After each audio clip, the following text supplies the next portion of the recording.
Hello guys, in today's video I'm going to show you how to fix Valorant Windows cannot access the specified device path. So first of all, you want to go on the search bar, write down services, open up services, press anywhere here, press V on your keyboard and find VGC. After that, you want to double click on it, make sure that the startup type is set to automatic and that the service status is running like here, and then after that press apply and OK. After that, you want to again press on VGC and press restart the service. After you've done that, but the problem is still not fixed, you also want to go ahead on the search bar, write down Valorant.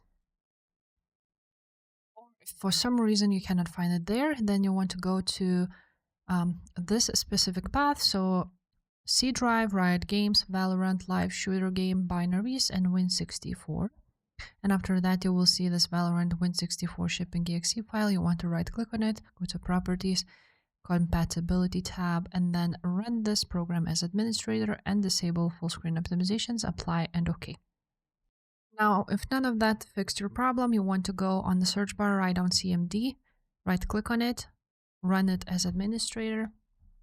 After that, you will need to enter a few commands. The first one would be sc delete vgc, press enter, and after that sc delete vgk, press enter, and after that you will need to restart your PC. After you have restarted your PC, you want to again go to your C drive. On your C drive, you want to go to Program Files, and on Program Files, you want to find Riot Vanguard.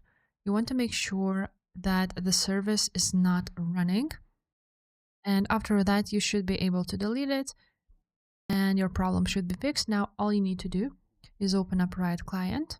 On Riot Client, press on Valorant, and update it, install the Vanguard. If this video was helpful, make sure to subscribe, and I will see you next time.